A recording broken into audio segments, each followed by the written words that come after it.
இத்தனை நாளா ஒரு பூசாரி ஊருக்கெல்லாம் வேப்பலை அடிச்சுக்கு தெரிஞ்சாப்புல. ஆனா இன்னைக்கு ஊரு உஷாராகி பூசாரியை உட்கார வச்சு வேப்பலை அடிக்கிற லெவலுக்கு கொண்டாந்துருச்சு. ஐயா மோடியோட முகம் முத்து முத்தா வடிச்சிருக்கான். இத்தனை நாளா தமிழ்நாடு முதலமைச்சர் மட்டும்தானே குத்து குத்துன்னு குத்திட்டு இருந்தாப்புல. இப்ப இந்தியாவில் இருக்க எல்லா முதலமைச்சரும் ஐயாவுக அவங்க பங்குக்கு குத்த ஆரம்பிச்சிருக்காங்க. அது இப்பத்தான் அவங்களுக்கெல்லாம் இத்தனை நாள இவங்க நம்மளை ஏமாத்தி இருந்திருக்காங்கடா அப்படின்னு சொல்லி அவங்களுக்கு விலகி இருக்கு. அதுல முக்கியமான ஒரு 2 பேர் யாரோட கைய காலா நினைச்சு புடிச்சு கெஞ்சி ஆட்சியில உட்கார்ந்தாப்புலையோ இன்னைக்கு அவங்க கையாலே ஐயாவோட காலை வாடுறதுக்கு நல்ல இறுக்கி பிடிச்சிருக்காங்களாம். பாத்துருவோமா?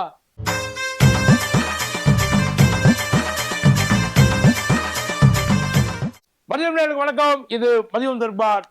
கோப்பு. இத்தனை நாள இந்த விஷயத்த தமிழ்நாடு மட்டும் தனியா கத்திக்கிட்டு இருந்துச்சு.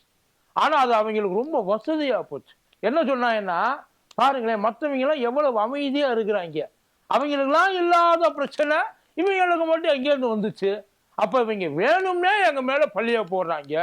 ஏதாச்சும் ஒரு பேசி பிரிவினாதம் பண்ணி எப்ப பாரு இந்தியாவோட பொது அமைதியை சீர்குலைக்கட்டும் அப்படின்றது மட்டும்தான் தமிழ்நாட்டோட நோக்கம் அப்படின்னு அவங்க இஷ்டத்துக்கு ஒரு உருட்டிட்டு இருந்தாங்க. இன்னைக்கு தமிழ்நாடு பேசாம இருக்கு, அது வாழவே திறக்கல. ஆனா மற்றவங்களுக்கெல்லாம் இப்பத்தான் முழிப்பு தட்டி இருக்கு. ஏறி ஒரே நேரத்தில் அத்தனை பேரும் போய் ஒன்றியத்தோட அந்த நெக்க பிடிச்சி தீ இருக்காங்க. ஏண்டா எங்களை இழிச்சவாயன்னு நினைச்சியா? இத்தனை நாள நீ சொன்னதுல நம்பி நாங்க ஏமாந்து இருக்கோம் பாரு. உண்மையிலே நாங்க இழிச்சவாயன் தான். இனிமேலும் அப்படி இருக்க முடியாது. ஒழுங்கா எனக்கு சேர வேண்டிய பங்கை நீ கொடுக்கிற. உழைக்காம உட்கார்ந்து நோகாம நான் கொடுக்குற காசுல நீ ராச வாழ்க்கை வாழ்வ. நான் உன்கிட்ட கையேந்தி பிச்சைக்கார மாதிரி ஒவ்வொரு டைமும் கேட்கணுமா? என் காசை வாங்கி வச்சுட்டு கொடுக்கும் போதே உனக்கு எவ்வளவு எகத்தாலும் இருக்கும். சொந்த காசுல நீங்க கொடுத்தீங்கன்னா என்ன பேச்சு பேசுவேன் எங்களை அப்படின்ற மாதிரி எல்லாரும் ரொம்ப டீசெண்டான முறையில கேட்க ஆரம்பிச்சிருக்காங்க சென்ட்ரல் கவர்மெண்ட்ல. ஒண்ணு இல்லை, இந்த டாக்ஸ் டெவல்யூஷன் நமக்கு பிரிச்சு கொடுப்பாங்க இல்லையா காசு. நாம கொடுக்குற காசை பிரிச்சு கொடுக்கறது ஏதோ அவன் சம்பாரிச்சு அதை அத்தனை பேருக்கு பங்கு போடுறதுலாம் கிடையாது. என் காசை வாங்கி உள்ளுக்குள்ள வச்சுக்கிட்டு அதுக்கப்புறம் பார்த்து செய்யுங்க சாமின்னு நம்ம இப்ப கையை கட்டி நிக்க வேண்டியதா இருக்கு. இதைத்தான் தமிழ்நாடு முன்னமே கேட்டுச்சு. என்ன கேட்டுச்சுன்னா, ஐயா நாங்க கொடுக்குற காசை ஒழுங்கா எங்களுக்கு திருப்பி கொடு. நான் 1 ரூபா கொடுத்தேன்னா நீ 5 காசு 10 காசு எனக்கு கொடுக்கறதெல்லாம் அர்த்தம் கிடையாது. இன்னொன்னு சொல்லவா? அதான் இப்படி எல்லாம் கொடுக்குற காசுக்கு கணக்கு கேட்டு திருப்பி கரெக்டா எனக்கு கொடுங்கன்னு சொல்றதுக்கு இவங்க, அதாவது சென்ட்ரல் கவர்மெண்ட் தமிழ்நாட்டை பார்த்து சொன்னது பிரிவினைவாதம் பேசுறாங்க. இவங்க இந்தியா கூட ஒத்துழைக்க மாட்டேன்றாங்க. இதெல்லாம் அவங்க பேசின பேச்சு. இன்னொருத்தர் சொல்லியிருக்கார், அவர் இதை விட ரொம்ப பயங்கரமா சொல்லியிருக்கார். எங்களை பிச்சாக்காரங்க நினைச்சியா? நான் கொடுத்த காசியா? அந்த காசை திருப்பி கொடுக்கறதுக்கு உனக்கு என்ன வலிக்குது? நாங்க என்ன ஒண்ணும் இல்லாதவங்களா? நான் கொடுக்குற காசுல தான் நீ சொகுசாங்கனுக்குள்ள உட்கார்ந்து இருக்க. நீ அதை சொல்வாயில, நீ அந்த தருமனையில உட்காந்து உப்புன்னு உப்புன்னு ஊத்துறிய, அது ரத்தம் வரல. அதே மாதிரியே நீ இப்ப அனுபவிக்கிறது அத்தனையும் என் காசு. நான் இல்லைன்னா நீ அங்க உட்கார்ந்து இருக்க முடியாது. ஒழுங்கு மரியாதையா சரி பாதி பங்கு எனக்கு நீ கொடுக்குற. இன்னும் சொல்ல போனா 60% எனக்கு, 40% தான் உனக்கு, அதிகமா நீ எனக்கு கொடுக்கணும் அப்படின்னு சொன்னது ஐயா மோடி. அவர் குஜராத்தில் இருந்தாரு முதலமைச்சரா. அப்ப முதலமைச்சரா இருக்கிறப்ப அவர் பேசின பேச்சு இது. சென்ட்ரல் கவர்மெண்ட் என்னமோ தனியா சுயமா சம்பாதிக்கிற மாதிரி பேசிக்கிட்டு இருக்காங்க. நான் கொடுக்குற காசுல தாண்ட சோரே திங்கிறாங்க. நாங்கெல்லாம் இல்லைன்னா சென்ட்ரல் கவர்மெண்ட் ஒண்ணும் இல்லை அப்படின்னு சொன்னது ஐயா மோடி. அவர் தான் சொன்னாரு, வேற யாரும் இதை சொல்லல. இப்ப அதையே தான் அவர்கிட்டையும் கேட்கிறாங்க. நீங்க முதலமைச்சரா இருக்கிறப்ப அந்த பேச்சு பேசுனீங்களேயா, கொந்தளிச்சிங்களேயா, குதிச்சிங்களே, அதைத்தாங்க இப்ப நாங்களும் கேட்கிறோம். தமிழ்நாடு இது ஆரம்பத்துல இருந்து கேட்குது, இப்பன்னு இல்ல. இந்த விஷயத்தை யாரும் கேட்கறதுக்கு முன்னாடில இருந்து இவங்க நமக்கு கொடுக்க வேண்டிய நியாயமா ஆக்சுவலி 41% கொடுக்கணும்ன்றாங்க. இவங்க இந்த 41 அந்த இதுலயே பல தில்லுமுழுகளை பண்ணி நமக்கு 41 முழுசா கொடுக்கறது இல்ல. அது இதுன்னு கணக்கு காமிச்சு இந்த தனியா ஒரு இது போகும், இந்த 41 இல்லாம தனியா போகும், அதையும் சேர்த்து 41 நமக்கு கொடுக்குறாங்க. அதையும் அவங்கள்ட்ட இருந்து வாங்குறதுக்கு நம்ம படாத பாடுபட வேண்டியதா இருக்கு. இப்ப தமிழ்நாடு மறுபடியும் அத ஒரு ஸ்டேட்மெண்ட்ல சொல்லியிருக்கு, 50-50 ஷேர் எங்களுக்கு வேணும். ஐயா, அவங்க காசு வேண்டாம், நான் கொடுக்கிற காசு எனக்கு வேணும். ஏன்னா அதாவது இப்ப ஸ்டேட்ல இருக்கிற சின்ன சின்ன விஷயங்கள் சென்ட்ரலுக்கு எப்படி தெரியும்? அப்புறம் ஸ்டேட்ல ஒரு கவர்மெண்ட்னு ஒண்ணு இருக்கா இல்லையா? அப்ப அந்த கவர்மெண்ட்டுக்கு தேவையானதை வேற எங்க போயிட்டு வாங்குறது? நீயும் கொடுக்க மாட்ட, நான் கொடுக்கறதையும் திருப்பி கொடுக்க மாட்டேன். அப்ப என் ஸ்டேட்டை நான் எப்படி ரன் பண்றது? உன் தேவைக்கு உனக்கு வேணுன்றவங்களுக்கு மட்டும் நீ பார்த்து கவனிச்சு பண்றதுக்கு இது ஒண்ணு உன் வீட்டு காசு இல்ல, எங்க எல்லாரோட காசும் இருக்குது. இதைத்தான் தமிழ்நாடு சொன்னது. அது சொன்னதுல என்ன தப்பு இருக்கு? இப்ப இந்த பக்கம் நம்ம சவுத் எடுத்துக்கிட்டோம்னீங்களே, கேரளாவும் கேட்குது. எங்களுக்கு அந்த 50% நான் கொடுக்கறது தான் கொடுக்க சொல்றேன், வேற எதுவும் ஒன்னே உழைச்செல்லாம் எனக்கு தர சொல்லல. நான் உழைச்ச காசுல உட்கார்ந்து திங்கிற பத்தியா? முழுசா நீ திங்காம நான் கொடுக்கறதுல பாதி எனக்கு கொடுத்துன்னு தான் கேட்கிறேன், முழுசாவும் கேட்கல. இப்ப இந்த பக்கம் தெலுங்கானா சைடு இங்கேயாவது பரவாயில்ல, வாய மூடிட்டு பேசாம இருக்கிற எதிர்கட்சிகள், இப்ப நம்ம அதிமுகவா இருக்கட்டும், இல்ல இங்க இருக்கிற பாசகவா இருக்கட்டும், இதை பத்தி எல்லாம் பேசவே மாட்டாங்கன்னு இல்ல.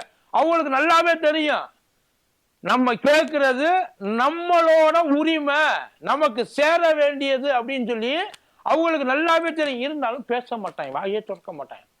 தெலுங்கானா சைடுல ஆளுங்கட்சியும் சரி எதிர்கட்சியும் சரி ரெண்டும் சேர்ந்தாப்புல கேட்குது, எங்களுக்கு 50% கொடுங்கயா, எங்க ஸ்டேட்ல எங்க ஆளுங்க, நாங்க உழைச்சது, நாங்க உங்களுக்கு கொடுக்குற காசு. அதே மாதிரிதான் இப்ப கர்நாடகாவும் கேட்குது. சித்தராமையெல்லாம் சுத்தம் நேரம் அடிச்சு பறக விட்டாப்புல.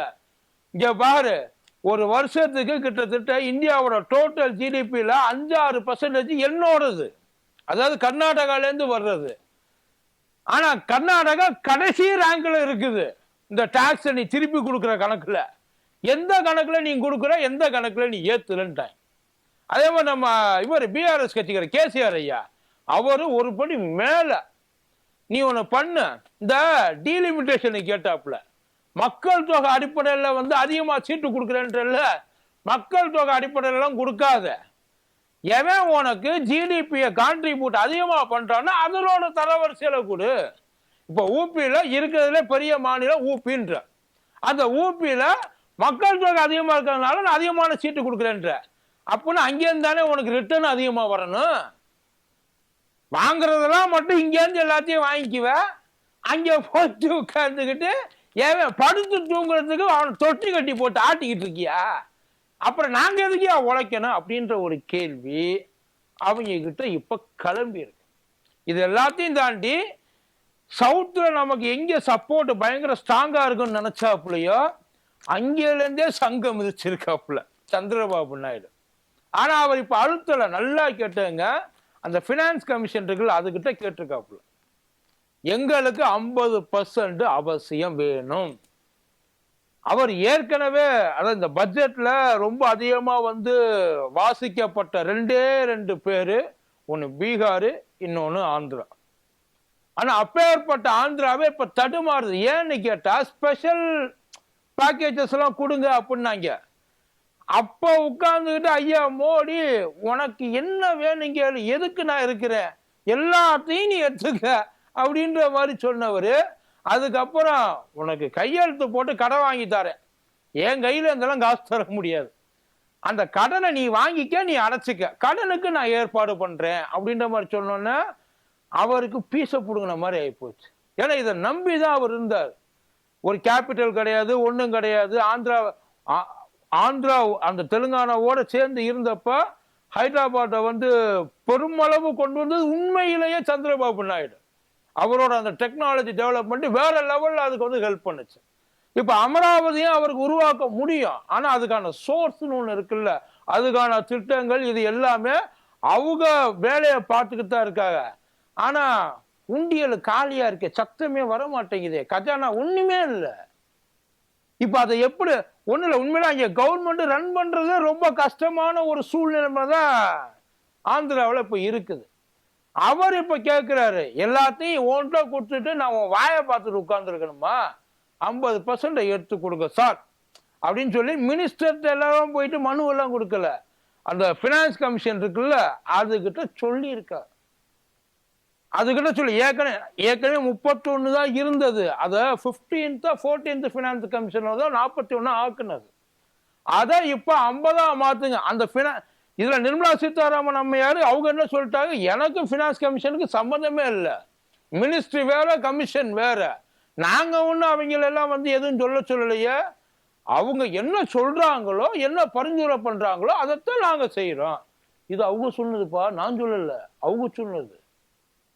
அதான் இவங்களுக்கும் பினான்ஸ் கமிஷன், அவங்க பினான்ஸ் கமிஷன் ரொம்ப சுதந்திரமா செயல்படுதான், யாரோட பிரஷருக்கு ஆளாகலையா, யாரையும் பிரஷர் பண்ணலையா, அவங்க சொல்றத அந்த பரிந்துரைய கண்ணை மூடிக்கிட்டு அப்படியே ஏத்துக்கிட்டு ப்ராசஸ் பண்ணுவாங்களாம். இது நிர்மலா சீதாராமன் அம்மையார் சொன்னது. இந்த பக்கம் பரவாயில்ல, உண்மையிலேயே இதுல ரொம்ப பாதிக்கப்படுறது மேற்கு வங்கம் தான். அங்க தீதி படாத பாடுபட்டுக்கிட்டு இருக்காரு. ஒண்ணு இல்ல, இந்த அரிசி இருக்குல்ல, ரேஷன் கடையில் அரிசி, அந்த ரேஷன் கடையில அரிசி போற இடத்துல ஐயாவோட போட்டோ வைக்கலையாப்பா, பண்டை நிப்பாட்டி விட்டாங்க. அரிசி ரேஷன் கடையில் போட்டோ இல்லைன்ற ஒரே காரணத்துக்காக பண்டை நிப்பாட்டி விட்டாங்க. இந்த மாதிரி பல ஸ்டேட்ல பண்ணியிருக்காங்க. நம்ம இதுலயுமே ஏகப்பட்ட ஃபண்டை பிடிச்சி வச்சிருக்காங்கல்ல, ஆனா சோத்துலயே கை வச்சுட்டாங்க மேற்கு வங்கத்துல.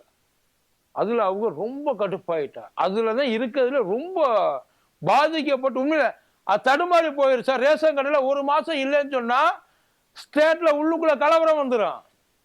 இப்ப பீகார் எலெக்ஷன் வருது.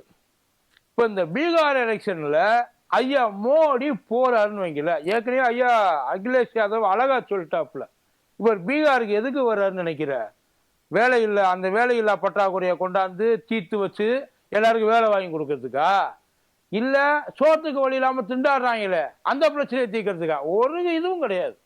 அவர் இங்க வர்றது ஏதாச்சும் மத கலவரம் பண்றதுக்கு, இந்த மத பிளவை ஏற்படுத்துறதுக்கு. அவர் வாயிலிருந்து இது வரைக்கும் முன்னேற்றத்துக்கு ஏதாச்சும் ஒரு வார்த்தை, தேர்தல் பிரச்சாரம் எவ்வளவு பிரச்சாரம் பார்த்துருப்பிய, இது வரைக்கும் எங்கேயாச்சும் இதை செஞ்சு நான் இது வரைக்கும் இந்த ஸ்டேட்டை முன்னுக்கு கொண்டு வந்திருக்கேன் அப்படின்னு எங்கேயாச்சும் ஒரு இடத்துல நிதி ஒதுக்கி இருக்கேன் புல, அது ஒண்ணு இல்லை, நம்ம கிட்ட இருந்து வாங்கின காசு தான், அதை திரும்ப நமக்கு தர்றதுக்கு ஏதோ இவங்க கையில இருந்து எடுத்து கொடுத்த மாதிரியே பேசுவாங்கன்னு வச்சுங்களேன். இப்ப அந்த பீகாரோட முதலமைச்சர் ஐயா நிதிஷ்குமார் இருக்காருல்ல, அவர் எந்த நேரத்துல எந்த முடிவு எடுப்பார்னு அவருக்கே தெரியாது. திடீர்னு அதாவது மாடியிலேருந்து இறங்குறப்ப அந்த முதப்படியில ஒண்ணு நினைச்சிருப்பாரு, கடைசிப்படி இறங்குறப்ப அவர் அதை மனசை மாற்றிருப்பாரு. அந்த அளவுக்கு மனுஷன் அவரோட குணம் அப்படி. அவர் இப்ப என்ன சொல்லியிருக்காப்புல, இதுக்கு முன்னாடி ஐயா பதவியா இருக்கிறப்ப, மோடி ஐயா பதவியா இருக்கிறப்ப இந்தியாவை காப்பாற்ற இவரால்தான் முடியும் அப்படின்னு ஏத்துனாப்புல.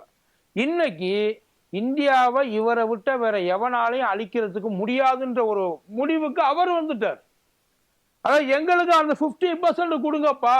நல்லா தெரிஞ்சவங்க, அந்த நிதிஷ்குமார் ஐயாவும் ஐயா சந்திரபாபு ஐயாவும் இந்தியன் பாலிடிக்ஸ்ல ரொம்ப எக்ஸ்பீரியன்ஸான ப்ராடக்ட்ஸ், 2 ப்ராடக்ட்டுமே ரொம்ப பயங்கரமான ப்ராடக்ட். அவங்க நேரடியா இப்ப ஐயா மோடி அதுக்குள்ள உட்கார்ந்து இருக்கிறதுனால நேரடியா ஓப்பனா உடைச்சு எதையும் பேச முடியல. ஆனா அவங்க எல்லாருமே அந்த 50%, இவ்வளவு ஏங்க, பாஜக ஆள்ற மாநிலமே அந்த 50%க்கு ஆதரவு கொடுக்கும்.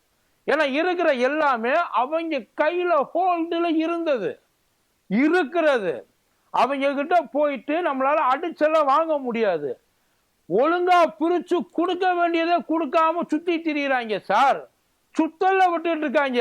ஒண்ணு இல்ல, இந்த நிலுவைத் தொகை இந்த ரைட் எஜுகேஷன் இருக்குல்ல, அந்த இதுக்கு 25% பிள்ளைகளுக்கு மானியத்துக்கு காசு கொடுக்கணும். அந்த காசு நிலுவையில இருக்குது. அதை கொடுங்கப்பான்னு கோர்ட்டு மூலியமா கேட்க வேண்டியதா இருக்கு. நியாயமா கொடுக்க வேண்டிய காசு, வெறும் நியாயமா நமக்கு வர வேண்டிய காசு, சேர வேண்டியது, அதை கேட்கறதுக்கு நம்ம கோர்ட்டு மூலியமா போய் பஞ்சாயத்து வச்சு ஒவ்வொன்றுக்கும் ஒவ்வொரு ஸ்டேட்டுக்கும் இதே மாதிரி கோர்ட்டுக்கிட்ட போயிட்டு பஞ்சாயத்து பண்ணா கோர்ட்டுக்கு வர வேலை இல்லையா என்ன? இல்ல இவங்களுக்கு வேலை பார்க்க தெரியலையா? ஆனா இப்ப எல்லா ஸ்டேட்டும் ஒட்டு மொத்தமா ஐயாவோட அந்த இடத்துல தரமாட்டேன் அப்படின்னு அடம் பிடிச்சிட்டு உட்கார்ந்து இருக்காரு இல்லையா? அவருக்கு நினைப்பு நம்ம தண்ணி காட்டுற இந்தியாவுக்குன்ட்டு ஒட்டு மொத்தமா உள்ள புடிச்சு அமுக்க போறாங்க. இப்ப அதான் நடக்க போகுது. எல்லாரும் போய் நின்று கேட்டா கொடுத்தா அவன் அதுக்கு மேல என்ன பண்ண முடியும்? இவங்க எல்லாம் இல்லாம நினைச்சு பாருங்களேன், இவங்க யாரும் தரமாட்டேன் அப்படின்னு சொல்ல மாட்டாங்க அப்படின்ற ஒரு நினைப்புல அவங்க இருக்கிறாங்க. எல்லாரும் சொல்ல மாட்டாங்க அதான். ஆனா ஒரு எஸ்ட்ரீமுக்கு போயிட்டு அவங்கள வேற வழியே இல்லாம இந்த கார்னர் பண்றதும்பாங்கல்ல, கட்டம் கட்டி அடிக்கிறது, அந்த மாதிரி அடிச்சுட்டேன்னா அவன் தப்பிச்சு வெளியில வர்றதுக்கு வேற வழியே கிடையாது. முடியாதுன்னா என்ன பண்ண முடியும்? ஒண்ணு இல்லையா, ஒரு ஆரம்பம் என்ன ஸ்ட்ரைட்டா எல்லாமே அங்க போய் சேர்ற மாதிரி ஆயிடுச்சு. அதுக்கு ஏதாச்சும் பண்ணுவாங்க. இவங்க ஒரு எஸ்டீமுக்கு போனா ஒட்டு மொத்தமா கூட இருக்கிறவங்க எரிச்சல் ஆயிடும்ல. ஏதோ கூட இருக்கிறவங்களுக்கு பார்த்து பண்றாங்கன்றதுனால பேசாம இருக்கிறாங்க.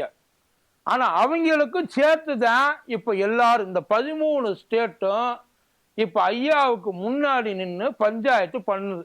எனக்கு அதான் அந்த பினான்சியல் கமிஷனோட அவங்கள பினான்சியல் கமிஷன் ஓப்பனாவே சொல்லுவாங்க. அவங்க சொன்னாலும் ஏத்துக்கணும்ல. அவங்க பினான்சியல் கமிஷன் சொல்றது சென்ட்ரல் கவர்மெண்ட் கேட்குமா? சென்ட்ரல் கவர்மெண்ட் சொல்றது பினான்சியல் கமிஷன் கேட்குமா? இந்த கேள்வி எல்லாம் உள்ளுக்குள்ள இருக்குது. ஆனா இப்ப எல்லாரும் இதுக்கு முன்னாடி உள்ளுக்குள்ள தெரியாம பேசிட்டு இருந்தாங்க இல்ல, இப்ப தெரியட்டும்னே பேசிக்கிட்டு இருக்காங்க. இனிமேலாவது இவங்க பண்ணுவாங்களா மாட்டாங்களான்றது. ஆனா எவ்வளவு பண்ணாலும் இவங்க சொல்றது இல்ல, அதை நம்ம சொல்றது எதுவுமே அவங்க காதலுக்கு விழுகவே விழுகாது. அவங்களுக்கு ஒரு நெருக்கடி வரும் பார்த்தீங்களா? ஆனா அதை சமாளிக்கிறதுக்கு அவங்க நல்லாவே தெரியும் சார். அதை எப்படி சமாளிக்கிறது, எதை கொண்டு அதை தசை திருப்புறது, இது எல்லாத்துலயுமே அவங்க சொன்னதை மட்டும் செய்யவே மாட்டாங்க. ஆனா வாயை பேச சொல்லுங்க, வளர்ச்சியை பத்தி அப்படியே நல்லா பொழந்துப்பாங்க. ஒரு 500 கிலோமீட்டருக்கு அதை இந்தியா பயங்கரமான ஒரு எஸ்ட்ரீம் வளர்ச்சி அடையுது, இந்த 10 வருஷத்துல பயங்கரமா முன்னேறிச்சுன்றாங்க. அதே நேரத்தில் ஐயா மோடி தான் சொல்றாரு 80 கோடி பேருக்கு இலவச அரிசி பருப்பு கொடுக்குறோன்ட்டு. எங்க இந்தியா முன்னேறிச்சு? இல்ல இந்த ரெண்டு கான்ட்ராஸ்ட். ஒண்ணு, எங்க இந்தியா இன்னும் அப்படியே தான் இருக்கு. 80 கோடி பேர் கையேந்திருக்காங்க, அரிசிக்கு வழி இல்லை, பருப்புக்கு வழி இல்லை, சோத்துக்கு வழி இல்லை, எங்களால எதுவும் செய்ய முடியல அப்படின்னு ஒண்ணு சொல்லுங்க. இல்லையா 80 கோடி பேருக்கு இலவச அரிசி கொடுக்கறோன்றாங்க. 80 கோடி பேருக்கு கொடுத்தத நாங்க 40 கோடி பேருக்கு தான் கொடுக்குறோம். மீதி 40 கோடி பேர் அவங்களா சம்பாதிச்சு அந்த வாழ்க்கை தரத்தை முன்னேற்றிட்டாங்க. ரெண்டுல ஏதாச்சும் ஒண்ணு சொல்லுங்க. இது எல்லாமே எப்ப தெரியுமா தீரும்? அந்தந்த ஸ்டேட்டை அடக்கி ஆளுன்னு நினைக்காம ஸ்டேட்டுக்கு உதவி ஒத்தாசையா இருந்து ஒட்டு மொத்தமா எப்படி எல்லாரையும் முன்னேற்றுறதுன்னு நினைக்கிறப்ப மட்டும்தான். ஆனா அந்த நினைப்புல இவங்களுக்கு எங்க இருக்கு? இவங்களை பொறுத்தவரையும் நாம இருக்கிற வரைக்கும் வேற எவனும் வந்துடக்கூடாது, அதுக்கு நம்ம என்ன வேலையை பார்க்கணும். இவன் முன்னேறக்கூடாது. முன்னேறினா அதாவது கொஞ்சம் அதிகமா இவனால நம்ம பெனிஃபிட் ஆகிறோம்னா அவன் வாய் அதிகமா பேசுறான், அவனை அடக்கி வை. இப்படியே தான் ஓடிக்கிட்டு இருக்காங்க. பார்ப்போம் என்ன பண்ண போறாங்கன்னு போக போதான் தெரியும். நன்றி.